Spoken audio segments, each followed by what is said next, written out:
Ụmụ akwụkwọ gbakọtara ndị 1,025 bụ ndị gụchara akwụkwọ n'ụlọ akwụkwọ Nwafọ Orizu College of Education Nsugbe NOCEN abụrụla ndị a nabatara n'otu Teachers Registration Council of Nigeria TRCN dịka ndị nkuzi tozuru etozu.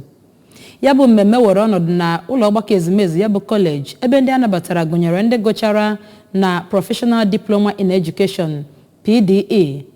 Bachelors of Education BEd nakwa National Certificate for Education NCE. Onye nta akụkọ anyị bụ Emmanuel Chigbata gara n'ebe ahụ weta akụkọ a n'uju. N'okwu o kwuru ka o du ha n'ihi ọrụ na ya bụ mmemme nke ugboro asaa nke ndị TRCN nke mere na Nwafọ Orizu College of Education Nsugbe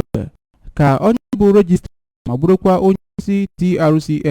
bụ ọkammụta Josiah Iboye siri na mmemme ahụ onye ọbụla chọrọ ịbụ onye nkuzi ga-esi n'ime ya ma kwuo na ewepụtara ya bụ amụma ya bụ ọrụ nkuzi site na TRCN Decree 1 nke 1993 ma bụrụkwa nke megharị na TRCN Act Cap T3 nke 2004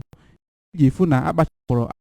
n'ihe gbasara ọrụ nkuzi. Ọkammụta Ajibide nke ọ bụ onye na-arụ ọrụ dịka Director Professional Operations na ya bụ TRCN bụ Maazị Abimbola Ahmed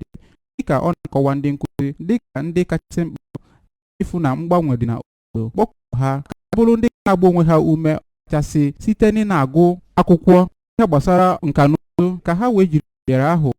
ekuzie ụmụaka bụ ndị site Nigeria na mba ụwa niile. N'akụkụ ya ka Provost nke ya bụ kọleji bụ Dọkịnta Ifeyinwa Osegbo nke ọ bụ Dọkịnta Azubike Ndụ nọchitere ya kelere ndị nkuzi ahụ ma kpọkue ha ka ha bụrụ ndị ga na-esonyere nzọụkwụ nkuzi n'ebe ọ kachasị elu. Na mbụ